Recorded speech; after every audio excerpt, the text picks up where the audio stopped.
in the house for another live stream. Super excited for this. Christina, how you feeling today? I'm great. Thanks so much for having me. I'm really honored to be here. No, it's my honor for sure. We were talking. You let me know that the sound drop was coming. You let me know that you had to keep it secret, which I'm sure was hard to do. But I'm really excited for the song to come out. We've got a little bit to talk about because I think last time we spoke was a couple months ago, so we've got some catching up to do. But how you feeling? Pre the song dropping.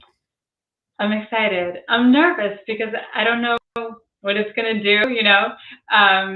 It seems like my Twitter has changed a whole lot and I don't know who sees what. So I've been trying to reach out to people personally. I'm really excited about the song. I'm really happy with how it turned out. It's been kind of a crazy journey getting it recorded. I was supposed to be recording it in Iceland in December, like over a Christmas vacation. Um, but the flights got canceled like days in a row. I made it as far as Boston, and then there was this freak snowstorm that closed the Icelandic airport for like 3, 4 days. Anyway, so I recorded it here in Nashville at a friend's studio, and he just got this piano, and I love it. It has like a lot of character, um, a lot of atmosphere in it. So it worked out. It's not an exotic Icelandic recording, but it Yeah. works out really well. So I have like several questions about that because I read your description on sound about like the feel of the piano and what makes this one is it much different than what you normally use? Is it just a completely different thing? Um, I kind of use both, like normal grand piano and then this more intimate felted piano sound. I've been really into the felted piano lately, but the last big album I put out 2 years ago, it was just all on like these big Steinway grand pianos, and that sound is more traditionally classical. Like you hear a Steinway grand or a Yamaha grand or whatever, and it's like a very traditional classical piano sound. And with the felted piano, it's a little newer. It's a little bit, there's more grit to it, there's more character. You hear different things in it that you don't normally hear in Mm. just an acoustic, like recorded piano. And I really love that because it's a little bit temperamental. What you're doing with a felted piano is you're putting a piece of felt between the hammers of the piano and the strings of it, so by doing that, you're messing with the mechanics of it. So you could have Well, like the hammer hitting kind of on the felt, and you could pick up tones from other strings. So you get like this bleeding of harmonics. You could have all these rattles and like just a lot could go wrong because it's such a tactile instrument. But I think once you get it right and once you get it to the like, you adjust the caliber of how much percussion you want in it and how many of these sounds that you want. Once you get it right, I don't know, there's something magical about it. that's super interesting to me, and now I'm definitely gonna look it up like after the fact because I want to get to know a little bit more about it. I just am simply like ignorant to that. I just wondered like, do you know how that came to be? Like, who thought about like, you know what? Let's put some felt in there and like let it rip. I know Nils Fromm is a huge uses felted piano all the time. Olafur Arnold also uses it, but composers for years, like for 50, 60 more years, have been kind of manipulating piano and putting like screws and bolts inside of it to make it sound gamelonish. If you put metal like on a grand piano, it kind of bounces around. There's one crazy experimental piece where we had to throw ping pong like balls into the into the open piano, and you hear these weird sounds. So people have been manipulating it for a long time. It's just this felted sound has really taken off. It's like a very true neoclassical kind of like soundtracky vibe to it.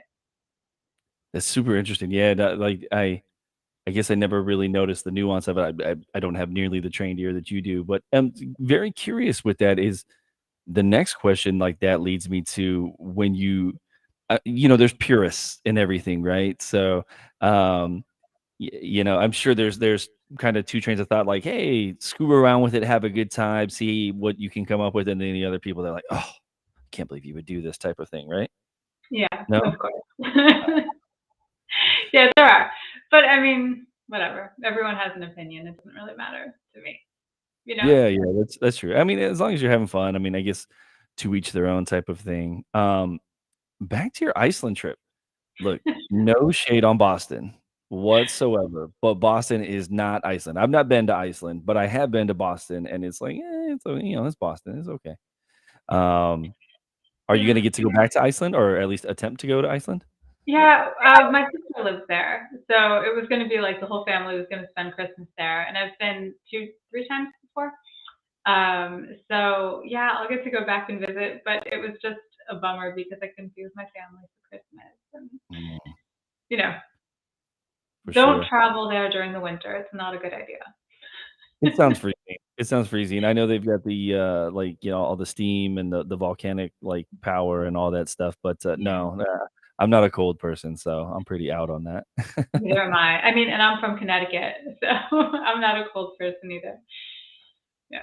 Um, have you recorded in Iceland before, or was that going to be the first time? No, that was gonna be the first time, and I was joking around. I'm like, I'm finally gonna have proper new music street cred because I feel like everybody records in Iceland. So one of these days it'll happen. Yeah, I think it'd be cool. There for some reason, and I think we talked about this a little bit too, the last spaces that we had together. There seems to be like a heavy, like I don't know if Iceland is the right way to categorize this, but like a Nordic influence on like composers and things of that nature. So it makes sense to me that like for whatever reason, like a lot of people would record there, given the influence of the region on Yeah, in general. they're so creative. Everybody there is so creative. I mean, it's amazing. My brother-in-law is in like two incredible bands, and he's also a programmer. I'm like, how do you have time? And a composer too. I'm like, how do you have time to do all this? Yeah, it's Yeah. inspiring. What do they think about, I mean, I'm sure your family and that everyone's cool with like you doing the NFT things, but not that anything that you've done before wasn't necessarily mainstream, but sound is about as mainstream as it gets for the time being, right? Um, or were you able to, you know, what the general reception with like, hey guys, I've got a big drop coming up here. Like, how was that received? With my family or with like I classical guess music? so it could be family, friends, everybody. I mean, my family is totally into it. I've been talking their ear off about it for 2 years, so they have no choice. Like that's it. They're in it. They're in it with me. Friends are probably 50-50. No, that's being way too generous. It's probably like 20-80. I think most of my friends still don't know what the heck I'm talking about, but I always Mm. post I still use Facebook to post things just because I'm like, why not? You know, if someone Yeah. sees it, they see it. Uh, and I get a lot of questions over there. They're like, what is this? This is really cool. I looked at the site, but I can't hear it yet. You know what's going on? I'm like, no, you have to tune in for the party. It's this communal experience. Like we're all going to hear it together. So I think a lot of people are a little bit like, what is this new thing? They're a little confused, but curious.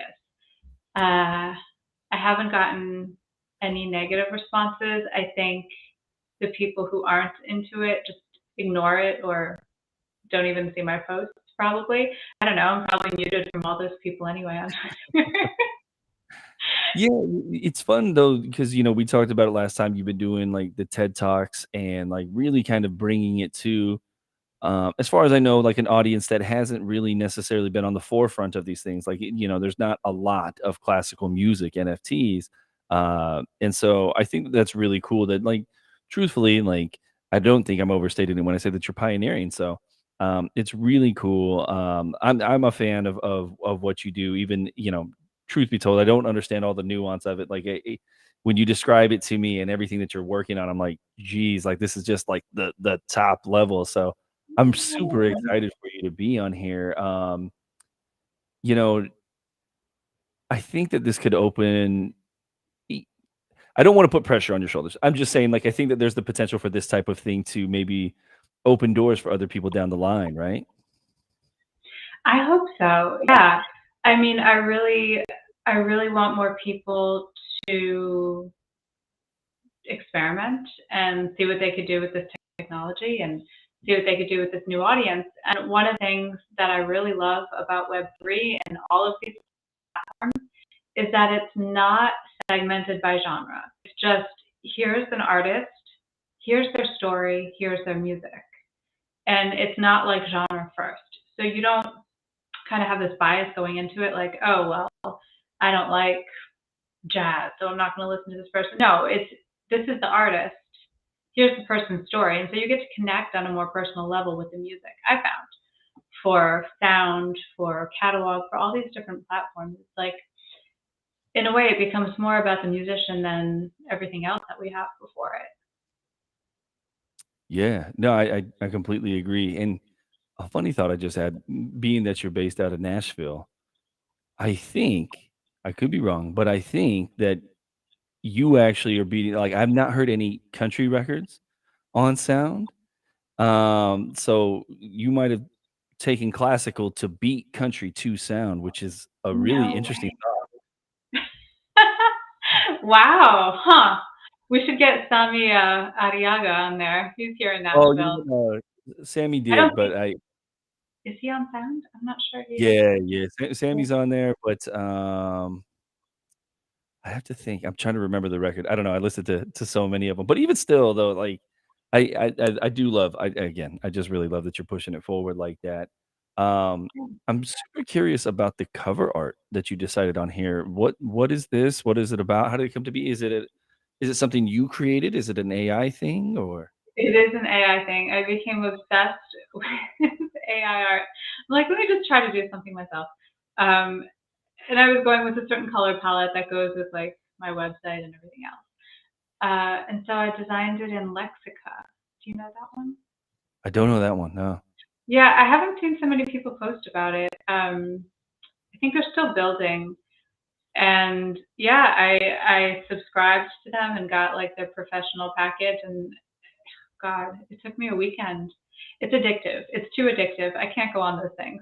Like, Yeah. I really, I just get sucked in for hours. So speaking on the AI side, have you tapped into like the Chat GPT thing at all? I haven't really had to use it. Oh, I used it for, I really don't like writing program notes about my music. I mean, Yeah. composers don't really. So I'm like, let me just put it in Chat GPT and see what happens. And it gave me some ideas. Did it I haven't actually come had up the with any? opportunity to use it so much, but yeah, I'm definitely going to use it more in the future. It well, and I think that's super curious. Like, I wonder, like, if you can throw in like the actual music, like maybe the sheet music. Like, I don't know if there's a way for like that to copy over and say like summarize this type of thing, or even the other way. Like, I'm looking to write this. Give me some ideas, type of thing. There was something it put in for, I was joking around. I had to finish this project, like an in real life project, and I needed 4 minutes of really fast music. And I'm like, give me a finale in orchestra. And it said, it's in the key of G, and there are, I don't know how many measures, 500 measures. And so it spelled it out like in a paragraph form and described the instrumentation. The oboe has a solo, and then the basses have a solo, and like that. I'm like, huh, that's interesting. I don't think it's going to work. But I think there's a composer who got it to actually compose, or he fed it something and it spit out some variations on a theme. I have to go back and look. I'll do my research. I'll send it to you. It was pretty cool. I didn't get to like dive into it that deep, but I saw that somebody was using it for the actual notation. That's really cool. Like, and it's interesting. Like, I think everybody is a little bit nervous. Not everybody, but there's a lot of people that kind of nervous, like, oh, it's gonna take over everything. But like, especially when it comes to like composing music, like you can get maybe a general idea, but like there's the you at least for the time being, like it's impossible to replace the humanity in it, right? Yeah, I think so. I think so. It's a tool that we can use. And if you develop your own style and your own sound, I think there's no replicating that. There's so much nuance in what we create and how we create it. And people become attached to the artist too. They don't just become attached to the music. It's both. It's who the artist is and what music they produce. So by eliminating half of that, I think it's an incomplete picture. Yeah, I agree. I Mhm. agree. There's a vulnerability that goes into the music, kind of an intuition that like, Yeah. hey, maybe at some point they'll figure it out, but at least for now, like even with the writing, like sometimes the writing comes back and you're like, eh. So, Mhm. Yeah. um, back into the sound side, and now that you're onboarded here, that gives you really kind of like unfettered access to really kind of do whatever you want type of thing. Do you Mhm. have like maybe like ideas for? I know you kind of plan ahead of time, and given the work that you do, that makes sense. Do you have plans for like a storied like rollout, like maybe an EP slash album type thing? Anything like that in the works? I'm thinking about it. I have one more project I need to get to first. That's been on my mind. I've been thinking about for like 6 months, and I just need to finish it. Um, but it's going to be a little bit larger than what I just dropped on Sound. But after that project, I'll probably want to strip everything down again and go Mm. to like solo piano and electronics. Um, so I think an EP would be a really fun thing to get into. Yeah, I think that could be fun, and then you can get creative in the ways that they roll things out. I was talking to some of the team over at Decent earlier, and they're rolling out some different things that you can even do like post mint. So like, I think there's some interoperability coming between like platforms and stuff like that that you'll be able to play around with very soon. Um, I have to ask because I know you were working on it for so long. Coming up this summer, how's everything going with the big show that you've been working on? Oh my God, I just finished it last week. I'm so happy. It's 25 minutes of music for orchestra, done. It's going to be live streamed, which is pretty cool Mm. because it's for the Pacific Northwest Ballet, and a lot of times dance companies don't really stream their performances. So this one will actually be able to be viewed, which I'm really happy about. I just need final approval from the choreographer. There are little things to tweak after, so I gave him the music last Friday. So he'll have a week or so to listen to it all. And my work isn't finished because after everything gets approved, then I have to create the parts for each individual instrument. Mm. So that takes like 2 weeks, 3 weeks, something like that. But the creative part of it is done. The heaviest lift is The over. heaviest lifting is done. I'm happy with it, but it was all fast music. Like 25 minutes of fast music for orchestra. It's almost 100 pages long, the score. Wow. It's a lot. Yeah, it sounds especially like in the up tempo like that, it sounds like it's gonna be like almost like cinematic, right? Like for 25 minutes, and then, obviously the choreographed piece to it, and like literally live stream, so it's like that close to being like cinema, right? Yeah, and there are going to be some fun special visuals on stage. Um, I don't think I could say what it is, but there's going to be like a spectacular visual component as well. So I'm excited about that. Nice. Um, Back on sound again, and I know I keep going back to this, but obviously, like, this is, the song of the moment right now. Um, did you do something or include anything different, like, as far as the golden egg is concerned?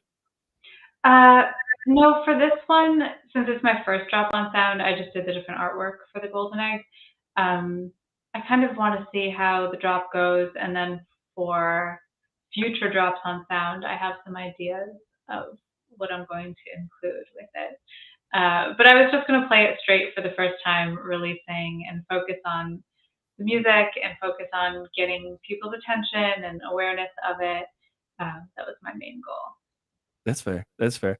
I'm always curious to see what the other artwork is, whenever that comes out, like, even if I don't win, like, I just always wanna see, I'm like, "Wow, what do they do?" What's different? And even if it's like, sometimes people just use a filter on it and make it gold, and, like, it's cool, it just gives it a different perspective, but it's Mhm. one of those things, it's like a reveal almost, like, you kinda just wanna see it type of thing. And it makes it a one of one kind of, right? Because it's it. It's the only one that Agreed. exists.